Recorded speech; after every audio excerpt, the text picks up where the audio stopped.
Très humain, très divin, 8. La bataille de notre formation.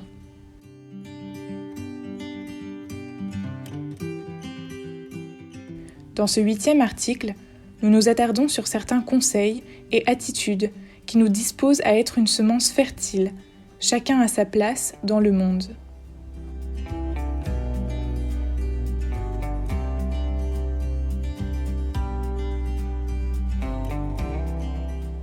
Même si sa splendeur appartenait déjà au passé, Athènes n'en était pas moins à l'époque de saint Paul une référence culturelle. Saint Luc dit de ses habitants, à l'esprit inquiet, qu'ils ne consacraient leur temps à rien d'autre qu'à dire ou écouter la dernière nouveauté. C'est pourquoi leur rejet sceptique de l'annonce de la seule nouveauté digne de ce nom a de quoi surprendre, la mort et la résurrection du Christ qui nous sauve du péché. Cet échec, au cœur même de la culture classique, a dû profondément marquer saint Paul. De facto, il l'a amené à réfléchir en profondeur, éclairé par l'Esprit Saint, sur le contenu de la nouveauté chrétienne. Pourquoi les Athéniens ne se sont-ils pas sentis concernés par ce qui avait changé la vie de l'apôtre des nations ? De vieilles nouveautés et la nouveauté authentique. Ces lettres aux chrétiens de Corinthe, auxquels il s'est adressé aussitôt après l'épisode des Athéniens, permettent de reconstruire le fil de sa pensée. Saint Paul présente 2 grands axes pour bien accueillir son message. D'un côté, le mystère de la croix du Christ, difficile à accepter selon une logique purement humaine, et de l'autre, ses implications concrètes dans la vie quotidienne. La croix comporte une nouvelle façon d'être dans le monde. Ce n'est qu'en accueillant dans notre vie cette double approche de Jésus crucifié qu'il est possible de parler de nouveauté au sens propre. Si donc quelqu'un est dans le Christ, il est une créature nouvelle. Le monde ancien s'en est allé, un monde nouveau est déjà né. À cette même lumière se rattache celle que saint José Maria a reçue le 2 octobre 1928. Sa vision des chrétiens, porteur de la seule flamme capable d'illuminer les chemins terrestres des âmes, de la seule clarté qui ne sera jamais mêlée d'ombre, de pénombre ou d'obscurité. La nouveauté chrétienne authentique, notre vie en Jésus, lui permettait de comprendre que certaines des nouveautés qui agitaient alors la vie de la société et de l'Église n'étaient en réalité qu'un voltairanisme en perruque poudrée ou des libéralismes désuets du XIXe siècle. Ces nouveautés continueront d'apparaître et de disparaître. En contraste avec le message chrétien, d'autres nouveautés apparaîtront encore qui ne seront qu'un retour des erreurs des siècles passés, c'est-à-dire des vieilleries.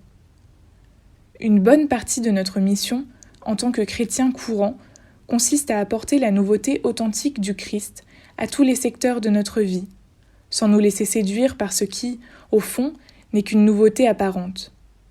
Pour ce faire, il est indispensable de l'accueillir d'abord dans notre vie, de lui permettre de grandir en nous, avec patience et effort, pour qu'elle configure notre esprit et nos attitudes.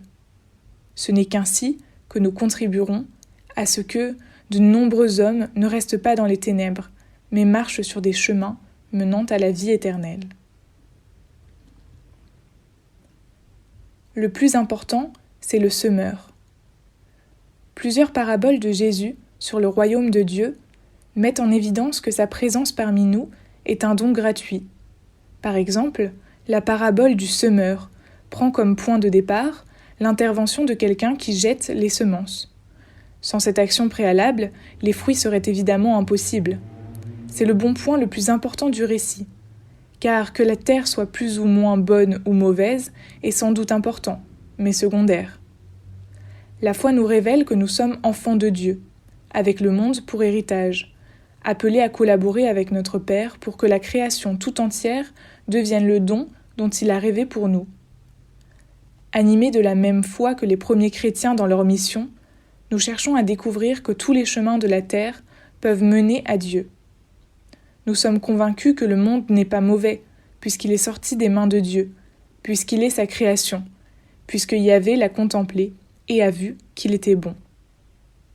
Nous sachant enfants de Dieu et héritiers, en fin de compte apôtres, nous devenons nous-mêmes la semence lancée à tous les vents. Savoir surtout que Dieu tient à jeter une fois après l'autre la semence pour enrichir le monde du désir intense de porter du fruit nous enthousiasme. Ainsi, nous pouvons comprendre ce que l'appel divin a de merveilleux. La main du Christ nous a saisis dans un champ de blé. Le semeur presse dans sa main blessée une poignée de grains. Le sang imbibe la semence, l'imprègne. Puis le semeur jette à la volée ce blé pour qu'en mourant, il devienne vie, et pour qu'en pénétrant dans la terre, il puisse se multiplier en épis dorés. Travailler la terre, améliorer la semence. Cependant, il ne suffit pas de jeter la semence. Pour que des racines poussent, il faut qu'elles possèdent force et intelligence. En outre, il est possible d'ajouter de l'engrais à la terre. Nous pouvons la travailler et la préparer au mieux. Si nous voulons que le fruit soit fécond, de sorte que, comme Jésus le dit, même les oiseaux du ciel puissent faire leur nid dans les branches de cet arbre auquel va aboutir le premier geste, un aspect essentiel de notre collaboration consiste à préparer une bonne semence dans la mesure de nos possibilités. Pour ce faire, nous devons d'abord nous convaincre que la foi que nous souhaitons pratiquer et partager n'est pas quelque chose d'irrationnel ni d'arbitraire, mais qu'elle est en lien direct avec la vérité. Nous avons besoin de faire l'expérience vitale que la foi n'est pas simplement un beau sentiment qui console et enthousiasme, mais selon les changements de notre état d'esprit ou la situation de l'époque. Le pape François nous l'a rappelé. L'homme a besoin de la connaissance, il a besoin de la vérité, car sans elle, il ne peut pas survivre, il ne peut pas aller de l'avant. La foi, sans la vérité, ne sauve pas, elle ne donne pas de sécurité à nos pas. Notre soif de vérité nous permet d'accueillir la foi dans notre intelligence et de découvrir son caractère raisonnable. Notre intelligence s'ouvre alors à des horizons plus vastes. La réalité. Notre intelligence s'ouvre alors à des horizons plus vastes. La réalité devient plus compréhensible et plus profonde. Il est logique qu'il en soit ainsi. Si le chrétien veut être semeur de la nouveauté du Christ, il ne peut renoncer à la réflexion sur sa foi. Il ne peut non plus ne pas y apporter tous les secteurs de sa vie, y compris son travail professionnel. Tout penser à la lumière de la foi, ce qui ne consiste pas simplement à faire appel à des réponses toutes prêtes, deviendra petit à petit un authentique habitus bon, une vertu, peut-être une des plus importantes. Ce n'est qu'à la lumière de l'intelligence de la foi que nous pouvons capter les lueurs divines que réverbèrent les réalités les plus banales. Pour que cette ouverture à la vérité rende notre foi plus féconde, possible, l'humilité devant la réalité est indispensable, tout comme la docilité à l'Esprit Saint, qui nous parle à travers les événements quotidiens et notre entourage, en définitive, à travers l'histoire. Même s'il nous semble que dans notre désir d'apporter au monde la lumière du Christ, le plus important est d'avoir une attitude assurée et puissante, en réalité la force ne peut venir que de Dieu. En ce sens, l'humilité est soumission créative à la force de la vérité et de l'amour. L'humilité est le refus de l'apparence et de la superficialité. Elle est l'expression de la profondeur de l'esprit humain, elle est la condition de sa grandeur. La bataille de Saint José Maria. Nous comprenons l'effort fourni par Saint José Maria pour que, dès le début, l'Opus Dei offre une profonde formation philosophique et théologique, exerçant une influence dans le domaine professionnel de chacun. Dans ses recherches pour trouver la meilleure manière d'agir, il parlait d'une authentique bataille.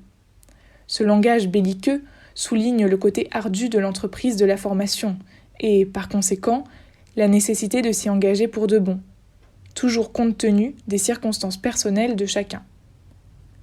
Saint Thomas d'Aquin parlait de la vertu de studiosité, qui implique l'effort dans la recherche de la connaissance des choses, c'est-à-dire l'attitude permanente de cultiver une saine curiosité pour connaître à fond notre monde et surmonter les obstacles qui pourraient nous en empêcher. Quoi qu'il en soit, il importe de ne pas perdre de vue la grandeur de l'objectif qui nous motive, faire nôtre le message du Christ pour être à même de le semer dans la réalité qui nous entoure. Le langage belliqueux permet aussi de prendre en considération l'importance de la stratégie. Comment atteindre une fin si élevée alors que nous manquons de temps pour aborder avec rigueur les grandes questions? Pour certains, la stratégie pourrait consister à bien profiter des moyens de formation qu'ils reçoivent déjà, en cultivant les dispositions nécessaires pour en tirer un meilleur parti. Pour d'autres, elle consistera à appliquer un conseil de la littérature classique, dont José María se servait. Non multa, sed multum. Ne pas aborder beaucoup de choses, plutôt une seule ou quelques-unes, mais à fond, peut-être en demandant conseil pour avoir un plan de lecture bien adapté et progressif. D'autres encore, dans le respect de l'ordre indispensable à toute activité intellectuelle, profiteront des innombrables ressources que propose l'Internet. L'image du gant qui s'adapte à la main, employée par le fondateur de l'Opus Dei pour parler du plan de vie, sert aussi pour prendre plus à cœur notre plan de formation, afin de faire grandir notre connaissance de la foi. 2 conseils pour avoir un regard large. Si la lumière de la foi permet de comprendre le monde dans son sens le plus profond, le chrétien doit se savoir protagoniste, et jamais un simple spectateur dans les grands débats culturels et intellectuels de la société. Puisque rien de ce qui est humain ne lui est étranger, il cultive depuis sa jeunesse une inquiétude et un anticonformisme d'esprit, sans peur de contribuer dans un esprit d'initiative et de spontanéité à l'amélioration du monde et de la culture d'aujourd'hui, pour qu'il s'ouvre au dessein de Dieu pour l'humanité. Pour mener à bien cette tâche, José María donnait 2 conseils.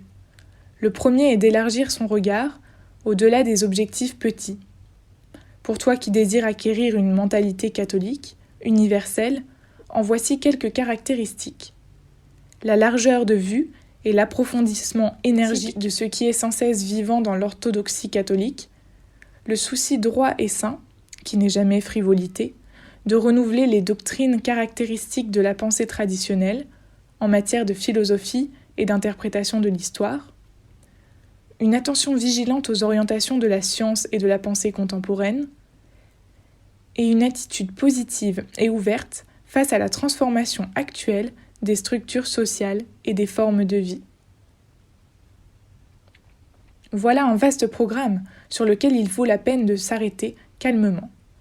Le désir de comprendre, que requiert la lecture et l'étude, nous permet de nous savoir insérés dans une tradition qui nous précède et nous permet de voir au-delà le présent. Nous sommes comme des nains sur les épaules de géants. Nous pouvons voir plus et plus loin qu'eux, non pas en raison d'une quelconque distinction physique, mais parce que nous nous sommes hissés par leur grande taille. Possédant ce bagage, nous pouvons faire face de façon positive aux nouvelles découvertes et interrogations de notre époque, et nous apprenons à discerner dans un esprit constructif et avec l'aide d'autres ce qui peut être considéré comme un vrai progrès. Ainsi, nous nous forgeons une vision personnelle et raisonnée des grands thèmes. Nous cultivons une véritable mentalité universelle, catholique. Face au défi d'ouvrir tout ce qui est humain au plan de Dieu, Benoît XVI a attaché beaucoup d'importance aux minorités créatives, car ce sont normalement elles qui déterminent l'avenir. C'est pourquoi, concrètement, l'Église catholique doit se comprendre comme une minorité créative, qui possède un héritage de valeurs, qui ne sont pas quelque chose du passé, mais une réalité bien vivante et actuelle.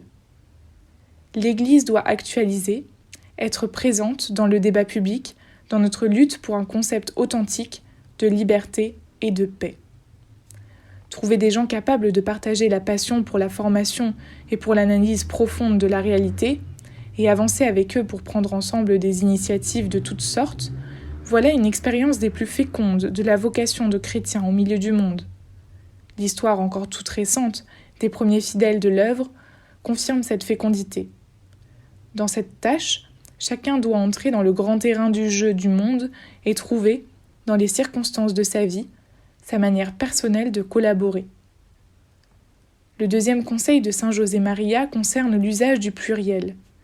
La lumière de la foi permet de trouver, pour pratiquement tout, non seulement une solution, mais plusieurs chemins possibles. Actions, manières de penser et solutions diverses peuvent légitimement s'inspirer de la même foi, et par conséquent, elles doivent être respectées. Aussi la foi nous conduit-elle à cultiver notre capacité d'écoute, de collaboration et de dialogue, animée d'un saint désir d'apprendre et de nous enrichir grâce à d'autres points de vue. La Sainte Écriture nous dit que Marie retenait tous ces événements et les méditait dans son cœur. Tout ce qui arrivait autour d'elle, en particulier en ce qui concernait son fils, retentissait dans son monde intérieur. Considérer une fois après l'autre la beauté de notre foi et la grandeur de notre mission allumera aussi dans notre cœur le désir de nous former toujours mieux et de trouver des façons concrètes d'y parvenir. Nous serons aussi amenés à proposer des initiatives en cherchant la collaboration d'autres gens capables de rendre présent dans les nouveaux aéropages de la culture la nouveauté perpétuelle du Christ. Ce qui nous aidera à nous débarrasser de tout pessimisme stérile, bien conscient de ce que Saint José Maria répétait souvent, « Le monde nous attend ».